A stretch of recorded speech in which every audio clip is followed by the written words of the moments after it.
Well, for those of you that, both those of you that have been here throughout the lessons in this series and those that haven't, we've been talking for the last 3 weeks. I believe this morning is the 4th week about being too busy. And I've said throughout each one of these lessons that this lesson is needed for my life. This is my biggest challenge, I think, in life. And for those of you that haven't been here throughout this series, and maybe this is the first one of this series that you've been to, you're thinking to yourself, oh boy, I'm going to walk away from this feeling rough. I'm going to get beat up about what I should be doing and what I haven't been doing.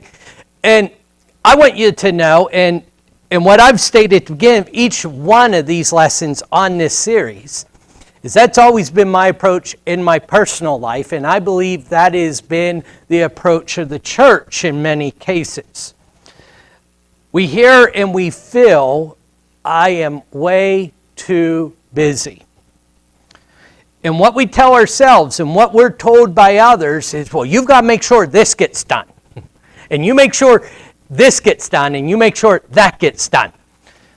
And very, very unintentionally, what we are doing to ourselves and what we do to one another and what we sometimes unintentionally do as a church is take lives that are pressured, that may be at the very point of cracking and giving way at the seams, and inject just a little bit more pressure into those lives. Make sure you get this done. And I said that is been my approach, and it's occurred to me that sometimes you have to change your approach, right? Sometimes we interact with our spouses, with our parents, with our children the same way, and it keeps having the same response. You know what I mean, Mike? And at some point, maybe it's wise to pause and say, wait, rather than complaining that Amanda made something I don't want to eat today, and wondering why she's upset, maybe I try a different approach. Maybe I say something else. And it occurs to me that the reason I'm constantly too busy, the reason that I feel pressured from so many sides, is that's my response to being too busy. Well, I've got to get done quicker. You know, the ratchet strap, you truck drivers understand that illustration, right? Ratchet it down, put a little more pressure on it, make sure you get it done, and I'm still too busy. Today we're going to talk about pigs and pearls. And throughout this series, this is what we've been striving to do. To not necessarily get more done, not necessarily be more efficient in what we're doing, not necessarily saying, hey, I got to make sure I get this done or get that done, but rather work on having a clearer view of what's important in our lives. So we talked about the Sabbath a number of weeks ago. And it's a topic that I oftentimes have not taught about and have not preached on and have not really considered all that much in my life, because I look at the Sabbath and it's in the Old Testament and it was on Saturday and I'm supposed to take a day of rest, and what significance does that have for me? We noted that it is within the rhythm of man, created from the very beginning in Genesis, the first chapter, and actually the first couple verses of chapter 2, that man was created with this need to rest, to stop, and to say, I'm not doing anything. Now, I've shared this many times, and if you don't have to raise your hands for this, but I'm wondering if I'm alone. If you feel comfortable, you can raise your hand for this if it's true for you. I've said that the most miserable I get is when I'm not working on something. That if for me to sit and to do nothing is like torture. So I don't want to put in one spot, so you don't have to feel obligated to raise your hand. But if you're similar to that or experience the same thing, raise your hand. Okay? A handful of us. And others starting to go up, and one surprising. It goes up, right? Why is that? Why would we feel pressured when we don't do anything? Well, we strove to look at some of the reasons for that, and we looked 2 weeks ago at the value of mankind, a value of a man or value of a woman. And it's oftentimes that we look at one another and we look in the mirror and we see our value at what we can produce, at what we can get done.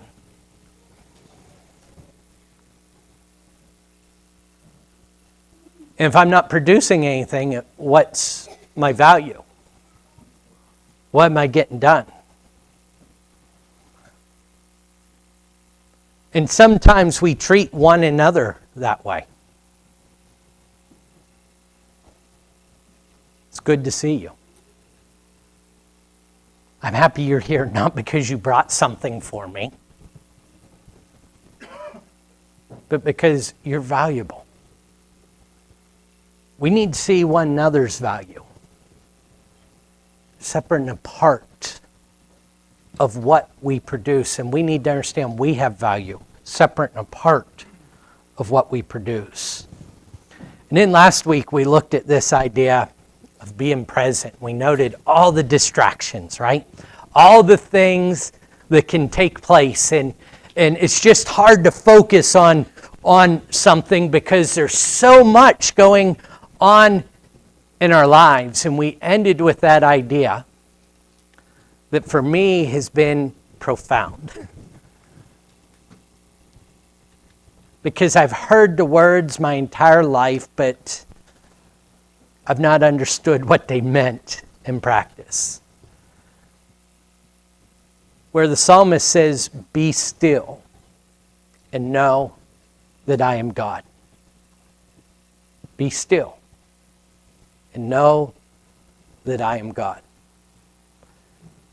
How often do I put myself in a room with no distractions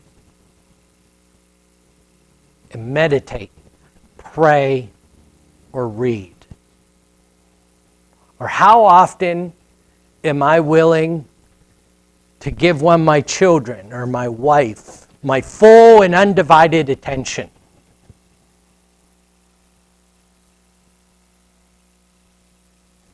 Without all the distractions. We noted that how beneficial it is to be present. We're going to talk about pigs and pearls today, and I think these last two are the answers to lives that are too busy, to lives that are too cluttered.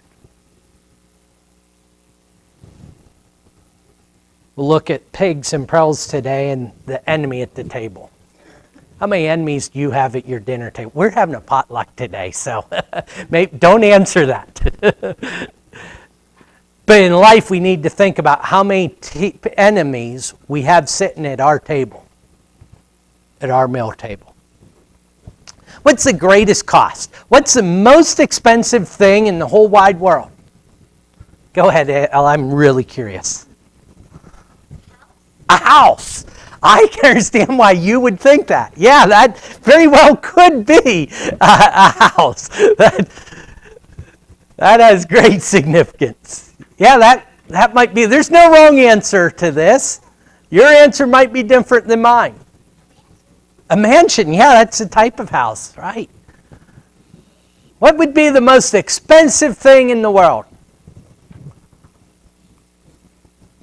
I tell my children this about money. Tell them a number of things, but this is one thing I tell them.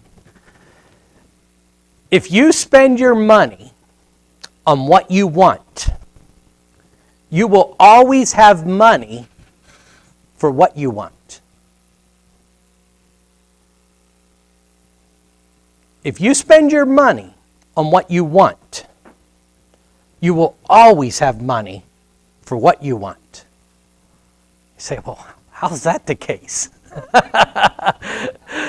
I've tried that my whole life. I've spent it on this because I wanted it, and that because I wanted it, and then I get over here and it's like, wow, I really wanted that, and I don't have any money left. It's the opposite of what I have been working for. But here's the real point of what I'm telling my children. That if you figure out what you want, if you figure out what's worth having, and you spend your money on that, you'll be able to afford it.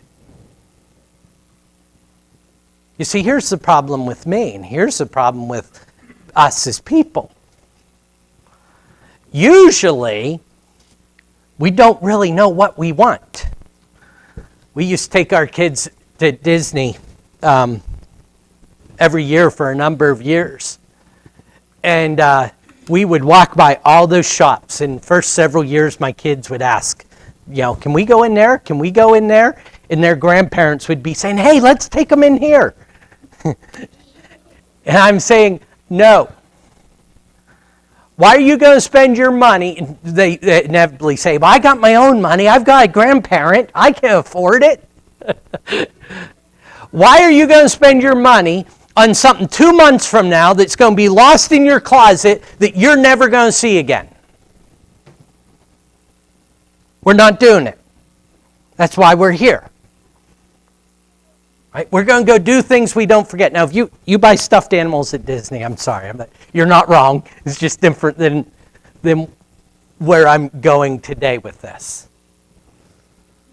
What costs don't we consider when we buy that stuffed animal at Disney World? See, we're getting close. The most expensive thing in the face. Oh, we got Mickey Mouse right down here, and it wasn't from Disney. Okay. Thank you. But so when we, mind if I see it just a second? When we talk about what's the most expensive thing in the world, that's pretty close, isn't it? It's right up there with a house. What we don't think about is the opportunity cost. This is what I believe is the greatest cost in life. This is what I've tried to instill in my children when it comes to finances. You see, this may cost X amount of money, but what that really means is I can't also get this. And so I need to figure out what I want. What I want. That's difficult when it comes to our time, isn't it? That's difficult when it comes to the things I'm doing. Now, one thing I want to point out here, we have that opportunity cost on this slide is being more significant or more valuable path than the one taken. That doesn't have to be the case. Just taking a path means I've eliminated the ability to take another path. And I think that's what Jesus is talking about. You see, we've spent some time in Matthew, the 6 chapters, we go throughout this study, where Jesus, towards the end of that 6th chapter, he starts saying things like, stop, smell the roses, and look at the birds. And he's making a very, very important point about those birds and about those lilies or flowers. And how it relates to the anxiety or the anxiousness in our own lives. And then, sometimes I've mentioned this periodically, that we turn the consequence of having chapters in our Bibles, we turn over one chapter, and how often do we just start in chapter 7 and don't go back to look at the context that Jesus is talking about?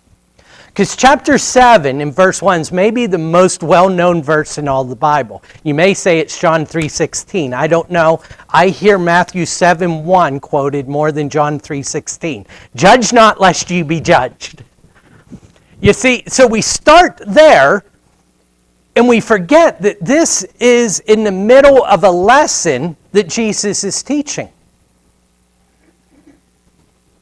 And part of the overall context is where we put our mental efforts, where we put our time, what we give attention to. And he says in verse 6, do not give dogs what is holy, and do not throw your pearls before pigs, lest they trample them underfoot and turn again to attack you. We talk a lot about this selfless nature of Christianity.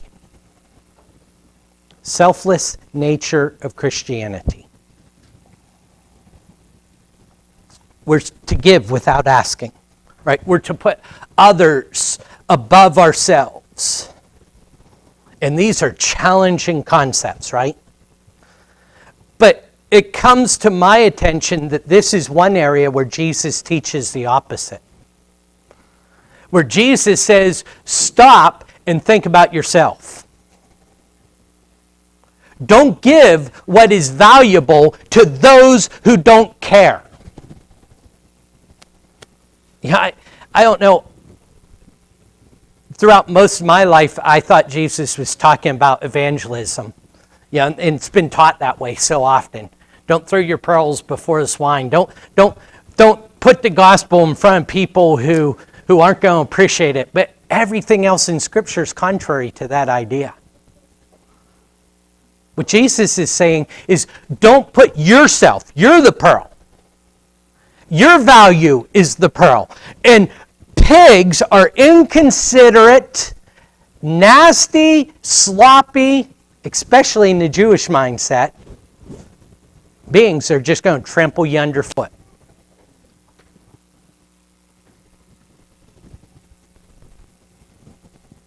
It's okay to be a little more self-conscientious, self-aware when we consider what we're giving our pearls to. Don't cast your pearls before the swine.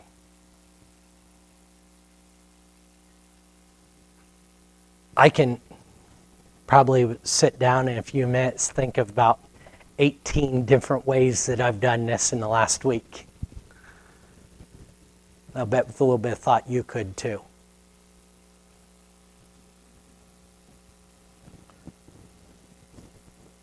It's not about doing more. It's not about being more efficient. I think in part it's about deciding what's most important. And here's what's really neat about Christianity. And sometimes we look at worship as though it's something you have to do to make God happy. I'm not saying God doesn't ask us to do it. And sometimes we look at worship like it's something we have to do to be pleasing to God. And we ever stop and ask ourselves, why does God ask us to do these things? I mean, you want to talk about an awful singer, that's me. I'm conscious who I sit behind. Sometimes for Lord's Supper, I sit down behind you, Jeff and Wendy. I'm sorry for that. It just happens to be an empty seat sometimes. I'm really sorry. But why would God ask me to sing? That seems like a cruel joke. On himself, right? On himself. So much of worship, and especially when we look at what worship is in the Old Testament, they were feasts. They were the Sabbath. They were things that were beneficial to you. And here's what I'm getting at.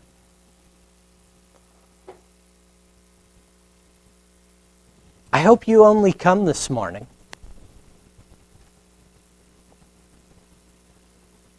if this is beneficial to you. And what about love for God? That's another equally significant part. But God has designed worship of Him, lifting Him up, praising Him in a way that's meant to lift you up, lift me up, and to be beneficial to me. It's okay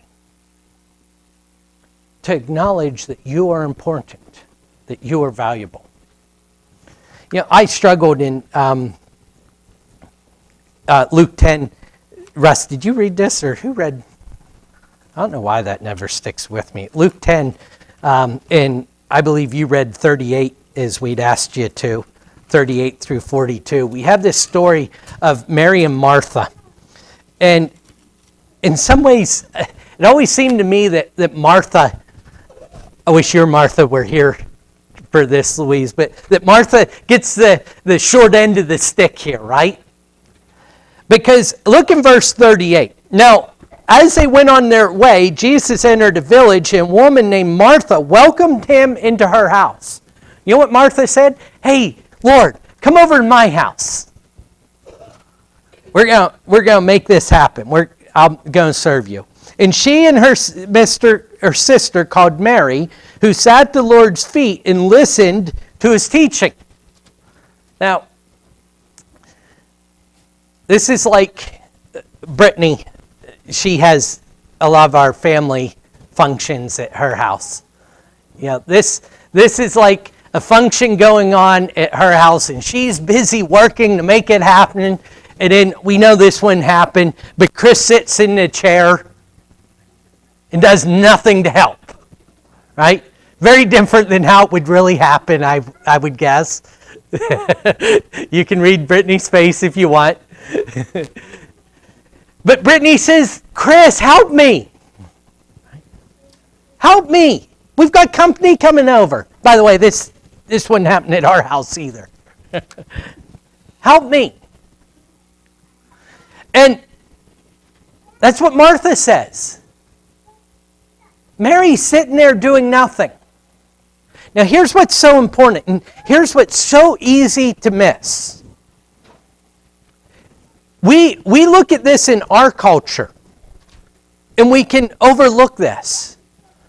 You see, Mary, being a woman, would not have been permitted to sit at the feet of a rabbi. Wasn't permitted. And yet, we see a big part of Jesus' entourage as he's going through Galilee is women. And here Mary sits at his feet. Ladies, do you know what Jesus was one of the first to say? You have value other than cooking and cleaning. 2,000 years ago he was saying that. And Martha says, but Lord, tell her to help. Tell her to help. Verse 41, Martha, Martha, you are anxious and troubled about many things. But there is one thing that is necessary. One thing that's necessary. Now, I'm confused here because is Jesus saying, I don't want to eat? I'm pretty sure that Jesus and his disciples were hungry, right?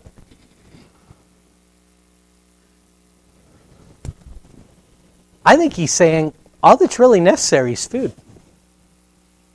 You know what I've said to Amanda sometimes when we have people over at our house? We've got to keep this simple or we can't do it. Right?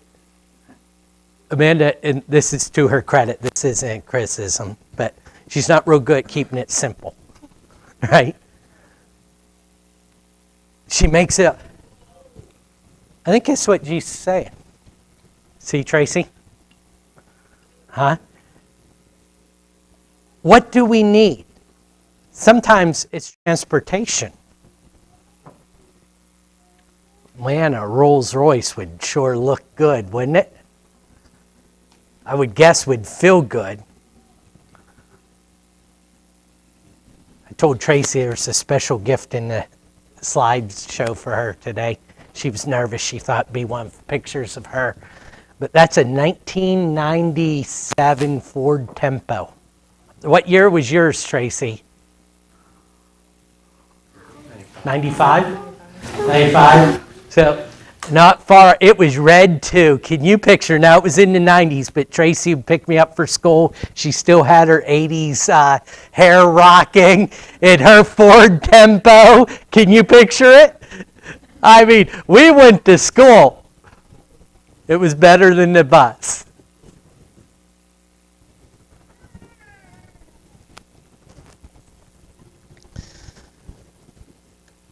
Sometimes in my life, I've got to get better.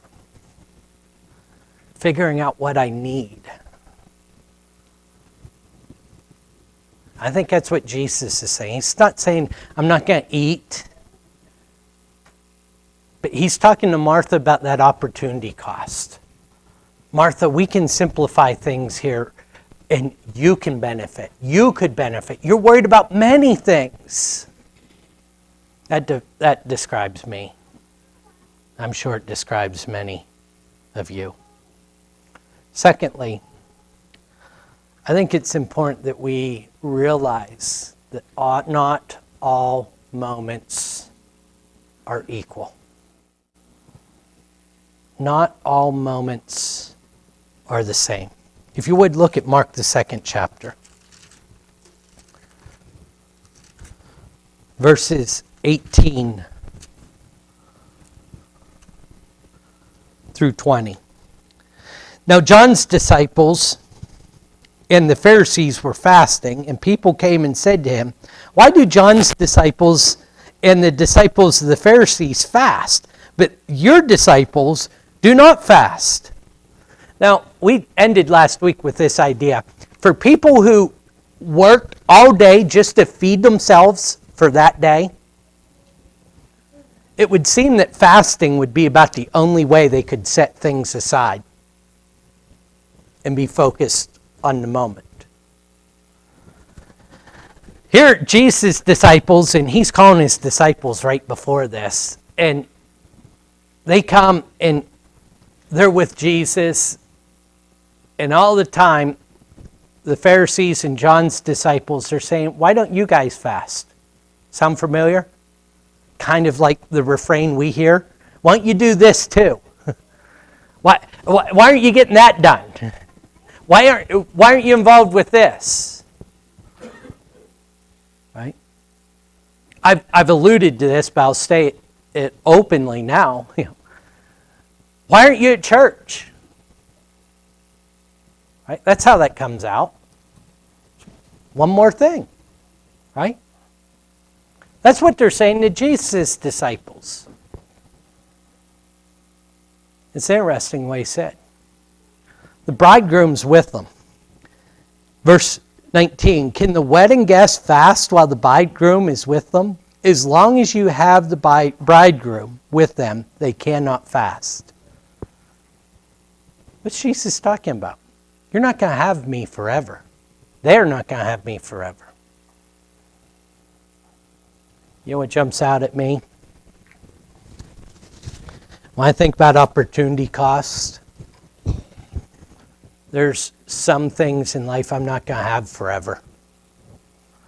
It scares me to death.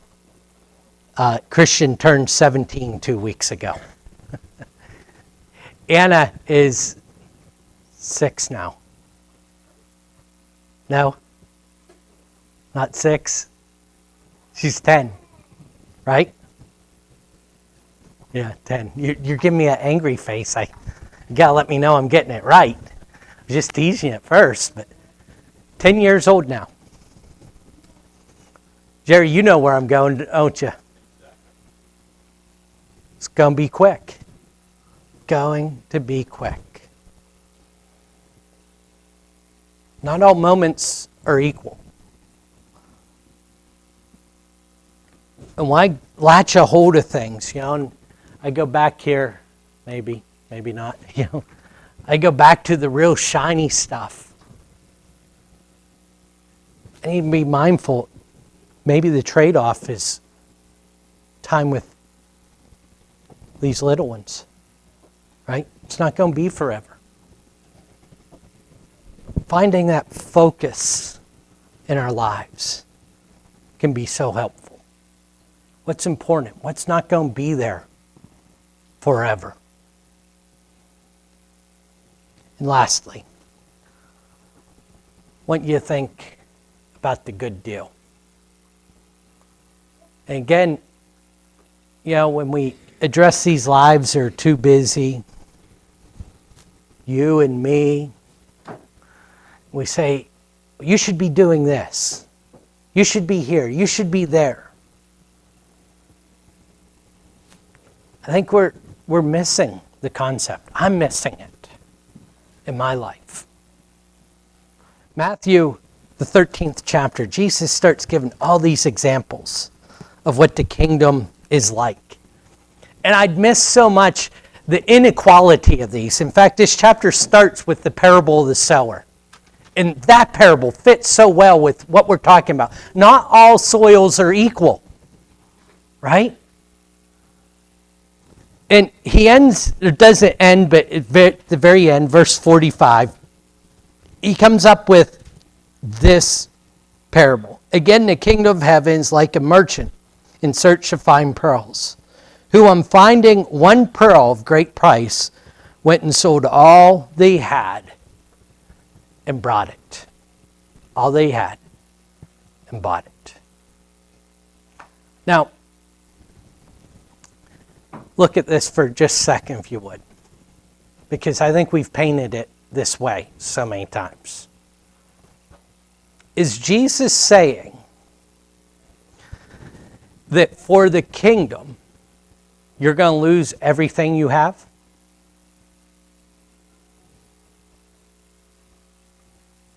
No. This man, when he sold everything he had, what did he get in return? Something much, much more valuable. A pearl of great price. He benefited. He thrived. Here's the kind of focus this morning that I'd like you to think about. I'd like you to pray about. The kind of Christianity that I believe Jesus would have us to emulate. Invest in being the kind of person that Jesus would have you be, because it's going to make you a better parent. Could we use a little bit of that, Chase? Better parenting? Yeah, I thought so. I'm not going to ask this pew over here because they will shout. This boy had to think about it. Invest in the kind of Christianity that Jesus was, because he'll make you a better husband, better wife, better employee, better employer, better son, better daughter. Invest in the Son of God. Help him help you. if this morning we can help in any way, if we can pray with you, if we can help you take the next spiritual steps, we're going to have a song in just a moment that's meant to be a form of encouragement that you can come forward and make that need known as we sing. But I want you to encourage. I want to encourage you to think about what's important. Think about yourself. Invest in yourself. Invest in becoming more like Christ. And all of us around you will get to reap the benefits, including yourself. If we can help you in any way to do that, please come forward as we stand and sing.